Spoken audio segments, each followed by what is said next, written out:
Lumière de Dieu répand sur moi. Les rayons de ton éclat pour éclairer les ténèbres de ma vie. Oh, oh, répand la gloire de Dieu sur mon âme. Je veux vivre le royaume de Dieu en moi.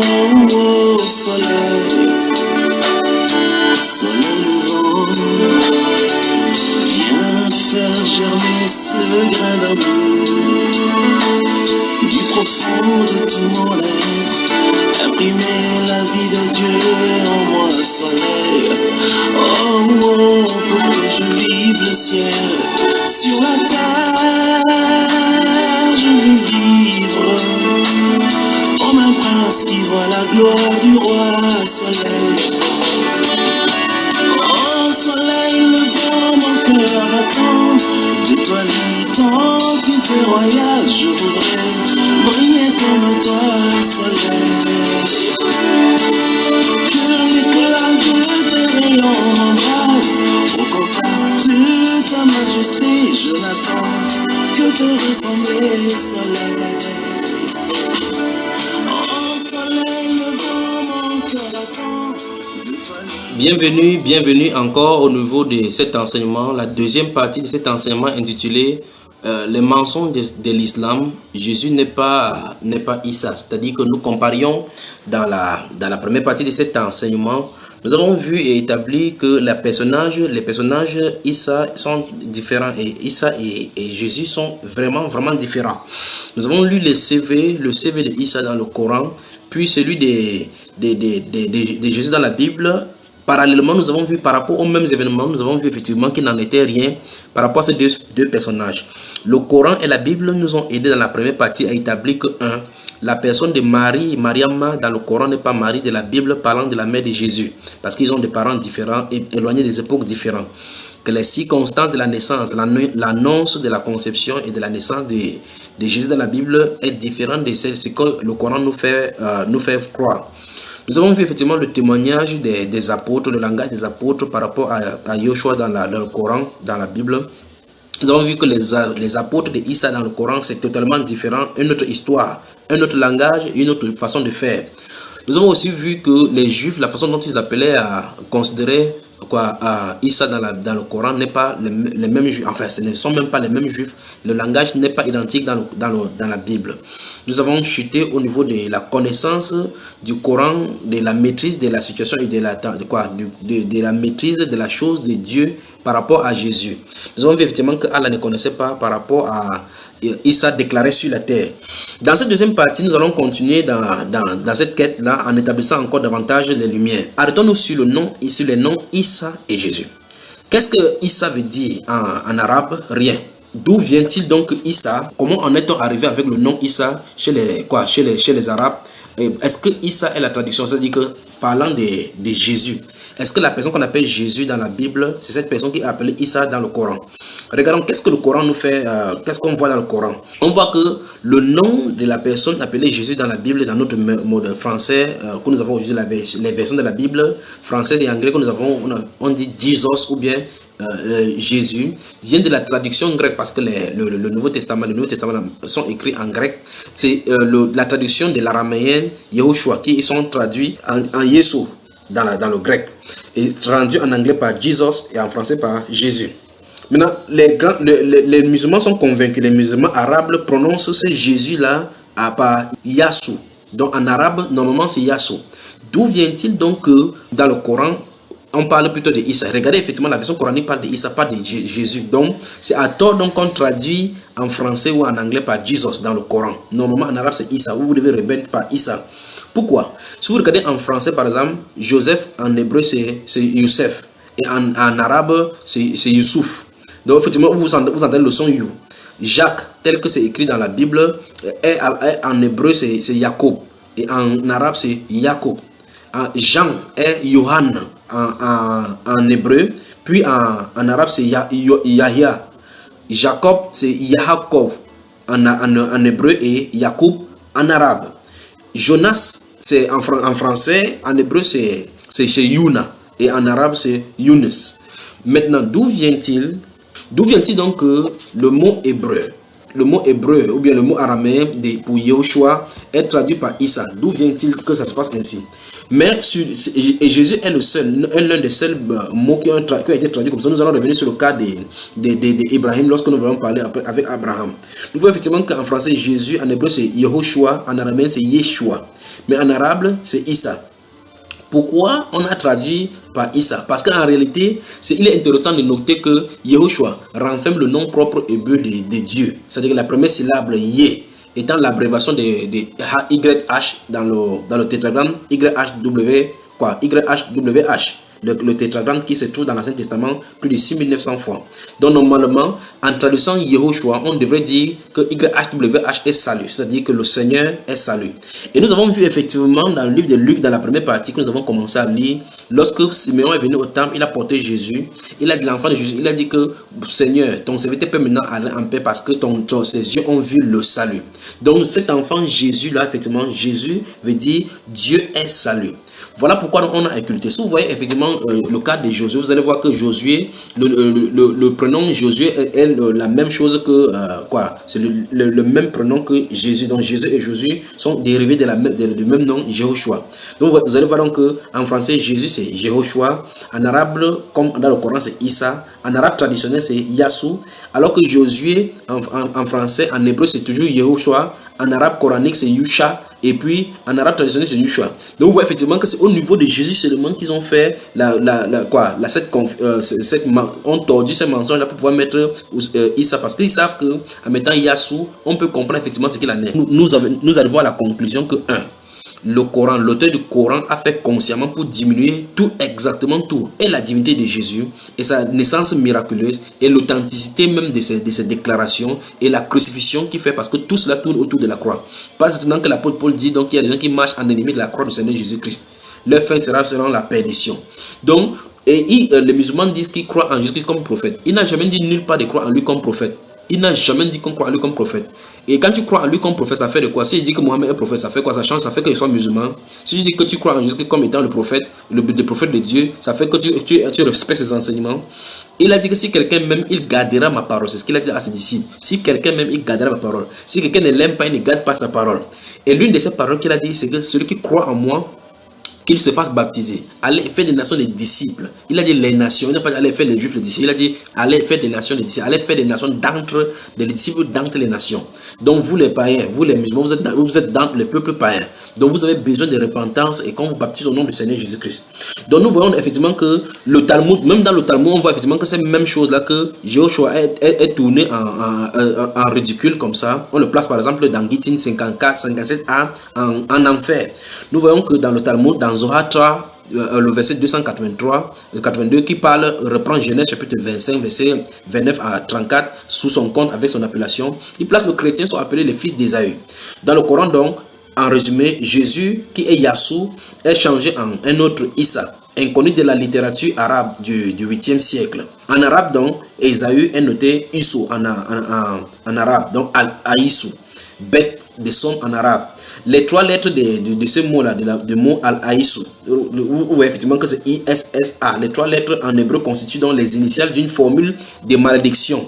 Ima, Shma, Vezioso, qui signifie que son nom et sa mémoire soient effacés.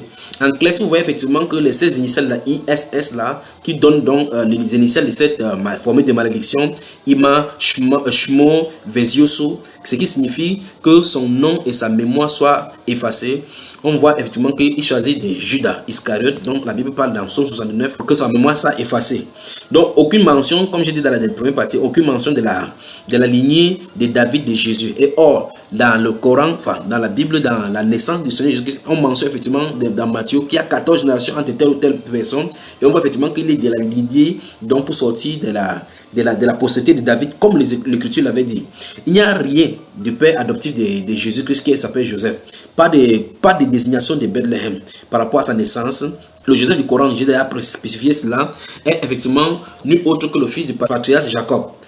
ça nous arrive, ça nous fait arriver où? Ça nous a fait arriver que, en réalité, les musulmans ont longtemps, un peu comme le témoin de Jéhovah, comme j'expliquais dans l'un des enseignements, font tout et tout pour établir que les premiers croyants étaient des témoins de Jéhovah parce qu'ils étaient témoins de Jéhovah, comme ils ont lu dans la Bible, leur version, que vous êtes mes témoins. De la même façon, vous allez voir effectivement que le Coran déclare que Abraham, dans le Sourate chapitre 3, verset 67 et 68, il dit Abraham n'était ni juif ni chrétien, mais monothéiste, convaincu et soumis à la volonté d'Allah. Il n'était pas associant. Et dans cette Sourate chapitre 3, verset 19, qu'est-ce que ça dit? On dit pour Allah, la religion consiste en la soumission. Donc c'est clair que on va établir comme ça, il veut petit à petit établir ce qu'on appelle la récupération. C'est-à-dire que récupérer tous les prophètes disent, avec la simagrée et le mensonge, qui croient en tous les prophètes qui ont été révélés avant. Ils disent que Dieu a fait descendre à tous les prophètes les livres. Ils citent pas Ismaël parmi les prophètes, nous allons y revenir. Ils citent le Zabour a été donné à David. Donc nous voyons effectivement qu'il veut récupérer tous les prophètes des juifs et des chrétiens pour montrer effectivement qu'ils sont de la lignée des soumis. C'est pour cela que dans un des enseignements ou des conférences que Ahmed Didat, non pas Ahmed Didat, enfin même lui il a dit la même chose, et Abdul Madid qui a fait le Mali, il a effectivement dit que les religions ou bien les religions des dieux ou la religion des dieux, pour montrer effectivement que dans toutes les religions il y a du bon, mais tous conduisent à l'islam, pour montrer que l'islam est antécédent par rapport au judaïsme et aux chrétiens. Et nous voyons effectivement dans cette sourate 3 verset 67 à 68 pour dire clairement que Abraham n'était ni juif ni chrétien, mais il était islam. Donc il était musulman. Pour montrer également que Jésus lui-même était musulman, qu'il est soumis à Allah.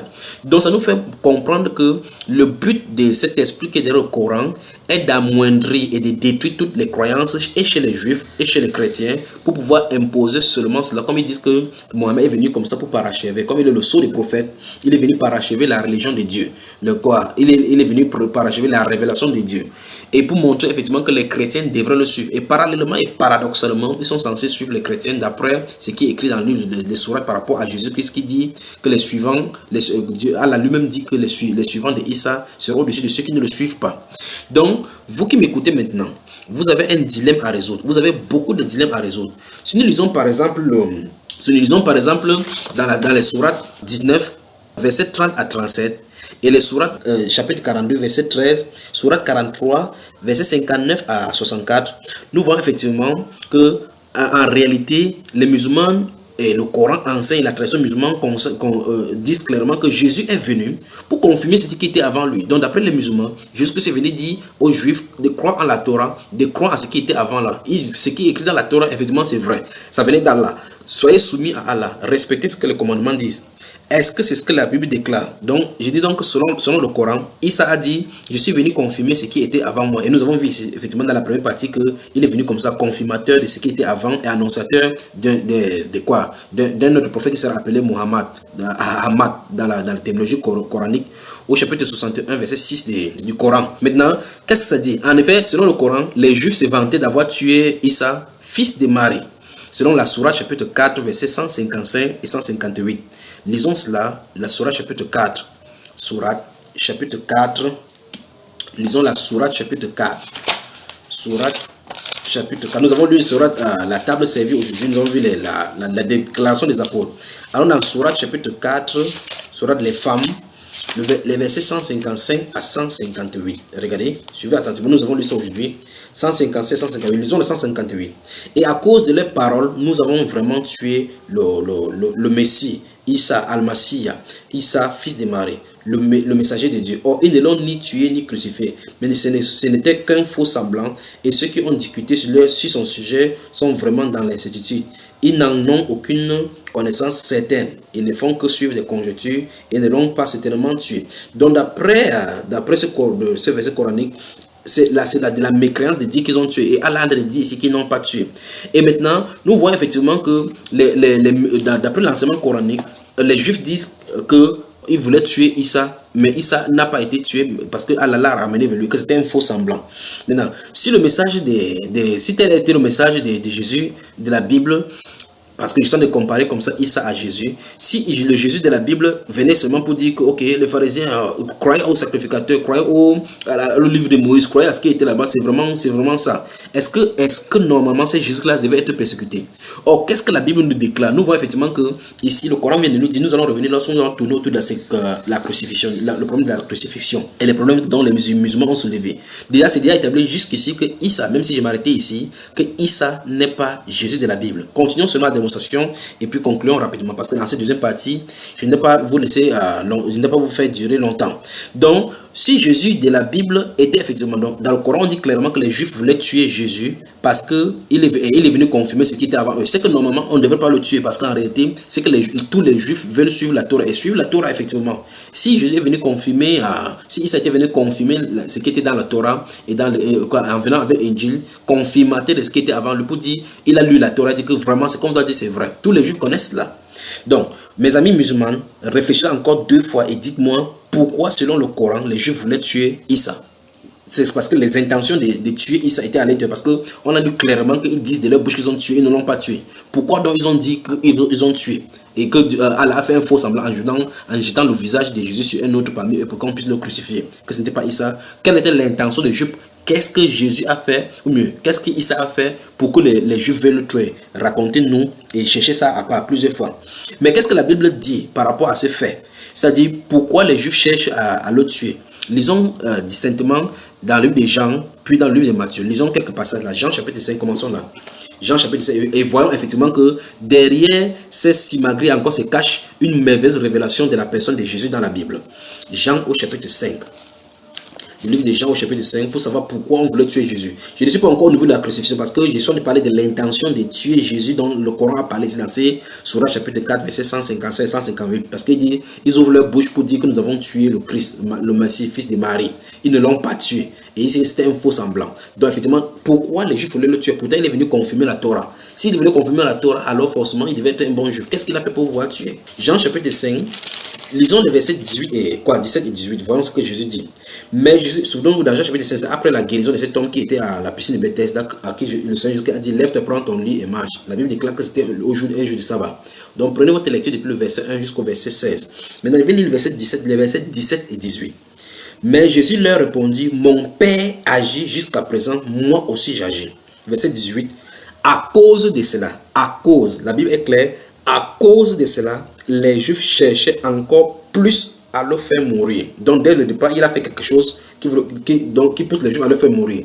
Mais quand il dit encore que mon Père agit jusqu'à présent, moi aussi j'agis, on dit à cause de cela, les Juifs cherchaient encore plus à le faire mourir. Non seulement parce qu'il viole le sabbat, 1, mais parce qu'il appelait Dieu son propre Père, 2, se faisant égal lui-même à Dieu.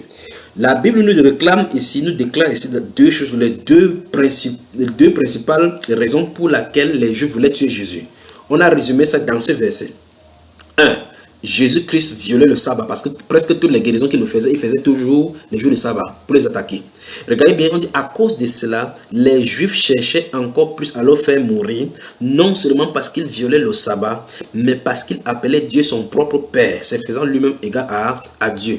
Donc nous comprenons ici pourquoi les musulmans fuient effectivement le fait que dans tous les sourates chapitre 3 verset 59 à 62, 5 verset, sourate chapitre 5 verset 116, tel que j'ai donné dans la première partie, nous voyons effectivement que le but pour lequel Allah s'est tué à dire dans le Coran qu'il n'a pas de fils, parce qu'il sait très bien que s'il fait comme ça, là, ça va associer quelqu'un à égal à lui.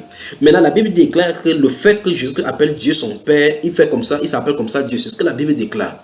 Donc, les raisons pour lesquelles on a tué, les Juifs voulaient tuer Jésus, pas encore au niveau de la crucifixion. Donc, l'intention de vouloir tuer Jésus, chaque fois, c'est parce qu'il s'est fait égal à Dieu et parce qu'il guérit le jour du sabbat. Regardons encore ça dans le livre de Jean, chapitre 7, avançons au chapitre 7, verset 19 à 30, rapidement. Jean chapitre 7, verset 19 à 30. Qu'est-ce que ça dit? Verset 19. Verset 19. Moïse ne vous a-t-il pas donné la loi et nul de vous n'observe la loi? Pourquoi cherchez-vous à me faire mourir? La foule répondit, tu as un démon. Qui est-ce qui cherche à te faire mourir? Jésus leur répondit, j'ai fait une œuvre et vous en êtes tous étonnés. Moïse vous a donné la circoncision. Non qu'elle vient de Moïse, car elle vient des patriarches. Et vous circoncisez un homme le jour du sabbat. Vous faites vraiment que, effectivement, il a fait quelque chose le jour du sabbat. Si un homme reçoit la circoncision le jour du sabbat, afin que la loi de Moïse ne soit pas violée, Pourquoi vous irritiez-vous contre moi de ce que j'ai guéri un homme tout entier le jour du sabbat? Ne jugez pas selon l'apparence, mais jugez selon la justice. Quelques habitants de Jérusalem disaient, n'est-ce pas là celui qu'il cherchait à faire mourir? Donc nous comprenons effectivement que dans la foule, on cherchait à faire jusqu'à mourir parce qu'il respectait le sabbat. Verset suivant dit, et voici, il parle librement et ils ne lui disent rien. Est-ce que vraiment les chefs auraient reconnu qu'il est le Christ? Nous comprenons effectivement que les chefs ne voulaient pas reconnaître que Jésus était le Messie, le Christ. Cependant, celui-ci, nous savons d'où il est, mais le Christ, quand il viendra, personne ne saura d'où il est. Et Jésus, enseignant dans le temple, s'écria, vous me connaissez et vous savez d'où je suis. Je ne suis pas venu de moi-même, mais celui qui m'a envoyé est vrai et vous ne le connaissez pas. Verset 29, moi je le connais car je viens de lui et c'est lui qui m'a envoyé. Verset 30, il cherchait donc à se saisir de lui et personne n'a mis la main sur lui parce que son heure n'était pas encore venue. Donc vous voyez effectivement que chaque fois quand Jésus va guérir le jour du sabbat et qu'il va appeler Dieu son Père, ça va pousser aux Juifs de le tuer parce qu'en fait c'est un blasphème. C'est ce qu'ils vont présenter devant Pilate comme les sommations pour le tuer. Donc, regardons le chapitre 9. Nous allons avancer parce qu'il faut que vous voyez effectivement la terminologie biblique par rapport au Coran. Parce que musulmans, dites-moi dans le Coran pourquoi les Juifs voulaient tuer Issa, votre Issa. Jean chapitre 9, verset 13 à 16. S'il est venu confirmer ce qu'il y avait, pourquoi il voulait le tuer? S'il est venu guérir, est-ce qu'il est venu guérir à cause de la guérison qu'ils l'ont tué? Non.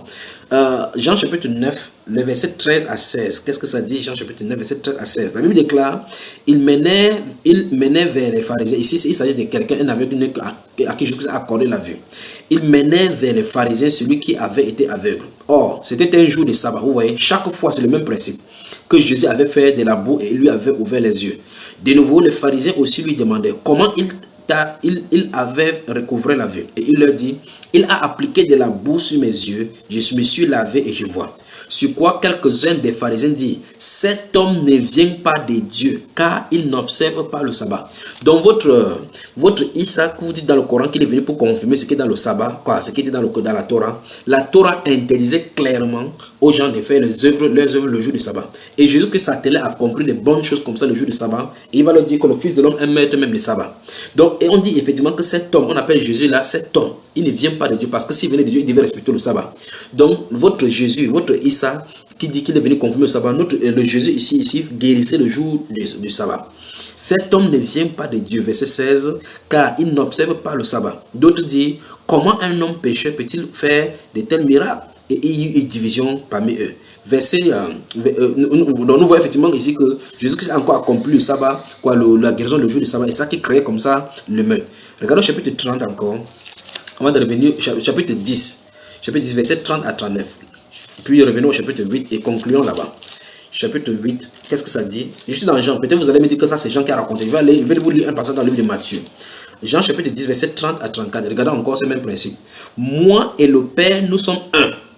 Alors les Juifs prient de nouveau les pierres pour le lapider. Donc nous voyons effectivement que chaque fois quand il y a le non-respect du sabbat et le fait que Dieu appelle Dieu son Père, subitement il y a la réaction par rapport à la lapidation. Le même principe est ici, moi et le Père nous sommes un. Alors les Juifs prient de nouveau des pierres pour le lapider. Jésus leur dit, je vous ai fait voir plusieurs bonnes œuvres venant de mon Père. Pour laquelle me lapidez-vous? Les Juifs lui répondirent, ce n'est point pour une bonne œuvre que nous te lapidons. Donc, c'est clair que si vous cherchez dans le Coran en disant que c'est parce qu'ils ont fait les bonnes œuvres ou bien qu'il a fait des magies évidentes, ils ont dit que c'est la magie évidente, il ne s'agit pas de ça parce que les Juifs disent ici que ce n'est pas pour ça qu'on te lapidons. Après, ils disent, mais pour un blasphème.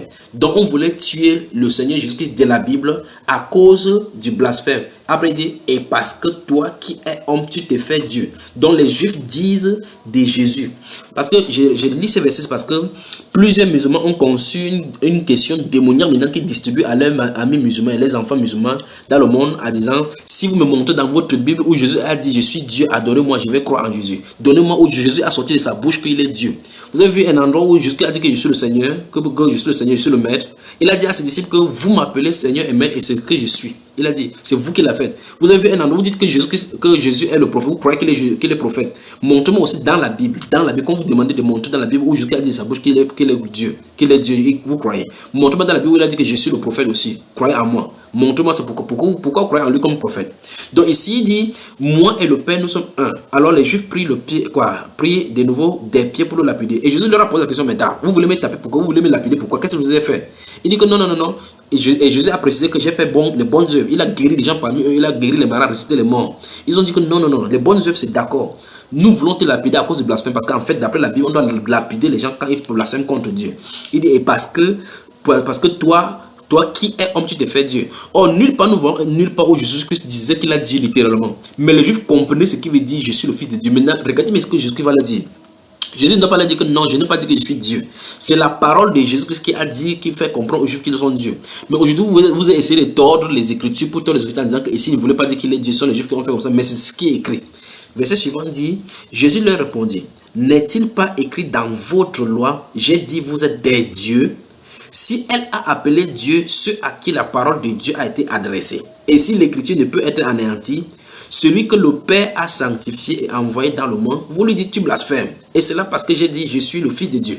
Voici, la Bible déclare ici que Jésus a prononcé de sa bouche qu'il est le Fils de Dieu. Votre Allah dit qu'il n'a pas de fils. Alors forcément, Jésus ne parle pas de Allah ici, il parle de Dieu. Le Dieu de la Bible a le fils, Allah du Coran n'a pas de fils.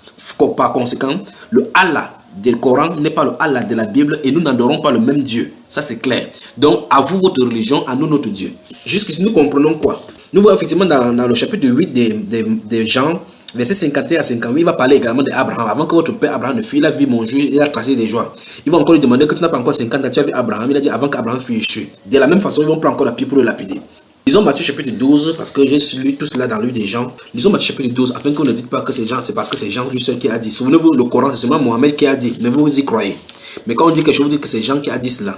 Et vous vous attelez à dire que tout ce qui est sorti de la bouche de Mohamed, c'est la parole de Allah. Et Allah, effectivement, c'est la parole de Allah, pas la parole de Dieu. C'est la parole de Allah. Et Allah a fait beaucoup de confusion. Il ne connaît même plus Marie, il ne connaît plus les époques. Matthieu chapitre 12. Matthieu chapitre 12. Vous pouvez venir maintenant insulter sur YouTube, dire n'importe quoi, mais montrez-moi que le Aaron de la Bible là, c'est le frère de Moïse. C'est qui est le frère de Moïse et la soeur de Moïse, le frère de Marie, mère de Issa. Montrez-moi ça et prouvez cela dans le Coran. Prouvez-moi que votre Coran est juste à partir de ce niveau-là maintenant. Comme vous dites qu'il n'y a pas d'erreur, que le Coran lui-même dit que c'est bien détaillé, c'est clair que tout le monde, il n'y a point d'erreur. Et Allah lui-même a dit à sa propre bouche que s'il y avait des erreurs, si ça descendait à une autre personne, que Allah, il y aurait des contradictions. Dites-moi si ça n'est pas une. Alors maintenant, Matthieu chapitre 12, verset 9 à 14, qu'est-ce que ça dit? Matthieu chapitre 12. Étant parti de là, Jésus entra dans la synagogue, et voici, il s'y trouvait un homme qui avait la main sèche. Il demandait à Jésus, est-il permis de faire une guérison? Est-il permis de faire une guérison les jours de sabbat? C'était afin de pouvoir l'accuser, vous voyez. Donc il posait la question à Jésus-Christ comme ça, sachant que la réponse va pousser à ce qu'on l'accuse, en accuser Jésus-Christ. Donc je suis au niveau de pourquoi est-ce que les Juifs voulaient faire mourir Jésus dans ces sourates chapitre 4, verset 155 à 158. Parce qu'Allah dit là-bas qu'ils ouvrent leur bouche pour le blasphème, qui disent que nous avons tué le Messie, fils de Marie. La Bible déclare ici au verset 11, il leur répondit, lequel d'entre vous, s'il n'a qu'une brebis et qu'elle tombe dans une fosse le jour du sabbat, ne la saisira pas pour la retirer? Combien un homme ne vaut-il pas plus qu'une brebis? Il est donc permis de faire du bien les jours du sabbat. Alors il dit à l'homme, étends ta main. Et il étendit et elle devint saine comme l'autre. Verset 14, écoutez très attentivement. Les pharisiens sortirent et ils se consultaient sur les moyens de le faire périr. Verset 15, mais Jésus, l'ayant su, s'éloigna de ces lieux. Donc on voit effectivement, pour résumer, que le pourquoi Jésus voulait être tué, c'est parce qu'il n'obéissait pas au sabbat, il ne respectait pas le sabbat et il se faisait passer pour Dieu. Donc dans le Coran, le Jésus du Coran, Issa dans le Coran n'est pas le Jésus de la Bible, parce que les motifs de la mort, de la tentative de meurtre sur Issa, qui n'a même pas abouti, n'est pas la même chose par rapport à ce qui est écrit là-bas. Donc il ressort clairement de ces passages que nous avons lus que les Juifs cherchaient à tuer Jésus, pas parce qu'il leur disait de retourner dans la Torah, mais les raisons principales pour lesquelles ils voulaient le tuer, c'est 1. Il se faisait l'égal de Dieu. 2. Il violait le sabbat. Ces raisons ne se trouvent nulle part dans le Coran. Parce qu'en réalité, en montant toutes ces choses-là, ils devront voir effectivement le peuple juif, le fait que Dieu les a choisis, et 2, le fait que la divinité du Seigneur Jésus-Christ. Voilà pourquoi vous allez voir effectivement cette embrouille-là chez les musulmans depuis des années. Il y a les groupes les musulmans, les groupes des Ahmadiyya, qui croient effectivement que Jésus-Christ était un prophète de Dieu, né de la Vierge Marie et était le Messie pour les Israélites, le Messie pour les Israélites comme avait été prédit par Moïse. Ils croient aussi que Jésus a survécu à la crucifixion parce qu'il a été enlevé de la croix dans un état d'inconscience et non mort. Et pour cela, il faut qu'ils trouvent donc des alternatives, des interprétations des Écritures et des passages de la Bible. Ils vont par exemple interpréter les signes de Jonas en disant qu'en fait, si vous lisez l'Écriture de Jonas, vous allez remarquer que Jonas n'est pas mort dans le ventre du poisson, mais il était inconscient. Puis le troisième jour, il est sorti. Donc de la même façon, Jésus était inconscient, mais n'est pas mort. Le sang et de l'eau qui est sorti de sa côte, on va dire effectivement que c'est parce que le poumon battait, que ça a jailli le sang et l'eau. Donc il y a des piliers, il faut qu'ils trouvent des failles dans les Écritures pour pouvoir expliquer leur théorie. Donc voici une communauté musulmane qui croit effectivement que à la croix c'était Jésus. Mais pourtant dans le Coran dit là-bas clairement que c'était le faux semblant. Je ne sais pas comment les Ahmadis peuvent s'en sortir. Ils disent clairement que c'était Jésus qui a été crucifié, qu'en fait la personne qui était à la croix était effectivement Jésus. Mais ce qui leur théorie de ces Ahmadis, c'est que Jésus-Christ a continué donc ils disent selon eux, la tombe de Jésus se trouve actuellement au Cachemire, parce que Jésus-Christ serait allé après quand il est sorti du tombeau, quand il s'est réveillé de son inconscience, parce que on lui a donné la potion là pour pouvoir faire pour le rendre inconscient. Quand il est sorti de la tombe, il est allé en Inde vers les tribus perdues d'Israël là-bas, et il a prêché à la communauté juive de Cachemire. Il a vécu pendant 120 ans et il est mort, et son tombeau est encore là aujourd'hui. Donc ce sont les musulmans qui utilisent le Coran et qui ont des enseignements pieux de Mohammed qui disent cela. Pendant ce temps, les sunnites qui sont en majorité par rapport aux chiites disent clairement que ce n'était pas Jésus. Et le Coran dit clairement dans ce sourate chapitre 4 que c'était un faux semblant, que c'est Allah qui a jeté le propre comme ça pour qu'on croie au mensonge. On va y revenir. Donc voilà donc deux communautés qui croient deux choses différentes et ils suivent le même Coran. Quelle confusion.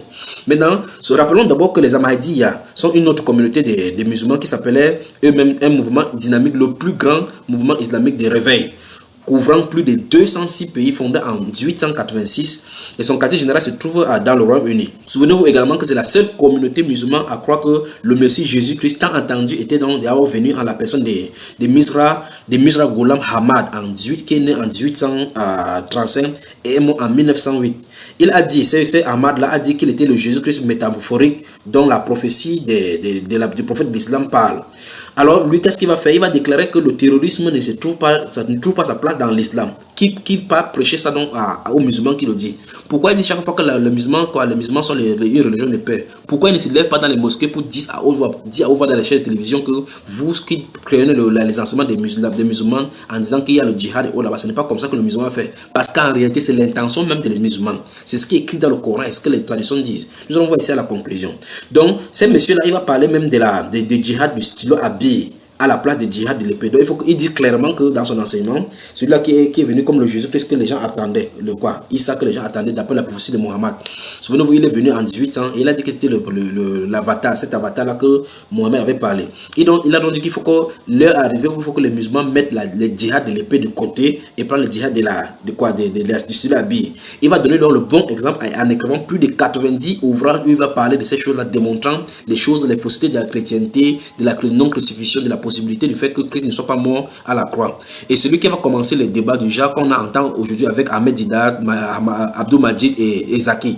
Donc en fait, les vrais parents de Ahmed Didat, Zaki et Majid, c'est effectivement Ahmad qui est le messie des Ahmadiyya. Dans sa vie, donc il a fait beaucoup de débats et c'est là où c'est sorti. Ironie du sort, le prophète de l'islam aussi était appelé aussi Ahmad. Et c'est Ahmad va reconnaître effectivement les enseignements des Zoroastre, de Krishna, de Abraham, de Bouddha, de Confucius, de Lao Tzu et de Guru Nanak, concluant que tous ces enseignements-là convergent à un vrai islam. Donc vous voyez effectivement que c'est une nuée de confusion. Cette société sectaire des musulmans-là, ce n'est qu'une confusion. Qu'est-ce qu'on peut dire donc maintenant? Je vais donner un avertissement. Malgré que l'Occident tombe si bas à croire au mensonge selon lequel l'islam est une religion de paix. Nous avons vu depuis l'attentat de Charlie Hebdo comment les gens se sont levés pour dire que non, ce n'est pas l'islam là-bas. Nous voyons Boko Haram qui sévit dans la région de l'Afrique. Nous voyons les ISIS avec du côté des Liban et du Moyen-Orient qui sévissent. Les gars des brigades des martyrs d'Al-Aqsa qui sévissent. Et nous voyons effectivement que ceux-là se lèvent à la télévision pour essayer de minimiser les choses. Et pendant ce temps, les gens sont en train de mourir. On dit que la religion d'islam est une religion de paix. Ces gens-là seront surpris un de ces matins que tous leurs services sont sous le contrôle de l'islam. Écoutez très bien et très attentivement. L'islam est comme un serpent de mer qui nage calmement. Mais souvenez-vous que dans ses dents se trouve du venin. Suivez attentivement encore une fois de plus ce que la tradition musulmane rapporte quand Issa viendra détruire les chrétiens et ne laisser que la religion de l'islam. Voici ce que le Sahih Muslim et le hadith 29-26 et 29-25 de Bukhari, la page 164 déclare: l'heure ne viendra pas avant que les musulmans combattent les juifs et les tuent. Écoute bien, l'heure ne viendra pas avant que les musulmans combattent les juifs et les tuent. Les juifs tenteront de se réfugier derrière les pierres et des arbres. Mais les pierres et les arbres dénonceront en disant: ô serviteur d'Allah, il y a un juif derrière moi, viens le tuer. Seul l'arbre appelé Gakad ne les dénoncera pas car partisan des juifs. Donc nous voyons effectivement que selon la tradition, avant que Issa ne vienne pour combattre les juifs et les détruire, dans la scatologie musulmane, Issa est censé retourner tuer le Dajjal qui va venir combattre, qui va venir envoyer les gens dans la confusion religieuse, détruire particulièrement la croix et les porcs, ainsi de suite. Il parle comme ça des chrétiens et les juifs. Nous voyons effectivement que les juifs sont censés être combattus par les musulmans. Pas étonnant qu'en Iran, on parle toujours de la destruction de l'État d'Israël. Vous voyez que la haine que Hitler et Himmler et tous les autres acolytes avaient, Staline et Lénine avaient par rapport aux juifs, la même haine, le même esprit qui les inspirait est sur la religion de l'islam. Maintenant, pour conclure, je vais citer ici Joseph Fadel, de son vrai nom, Mohamed Al-Massaoui, de la famille descendante directe de Mohamed, le prophète de l'islam, par le 7e imam. Dans son livre La Conversion, il parle de sa conversion au Seigneur Jésus-Christ et la marche difficile dans ce chemin. Je vais le citer. Le livre est intitulé Le prix à payer. Je le cite: je défie tout musulman de chercher honnêtement la vérité et rester encore musulman. Je le cite encore. Qu'est-ce que Fadel dit? Souvenez-vous, il dit qu'il s'appelle Joseph Fadel. Son vrai nom c'est Mohamed Al-Massaoui, de la famille descendante directe de Mohamed, le prophète de l'islam, par le 7e imam. Qu'est-ce qu'il va dire? Il va dire dans son livre Le prix à payer: je défie tout musulman de chercher honnêtement la vérité et rester encore musulman. Vous avez entendu ça? Que Dieu vous bénisse.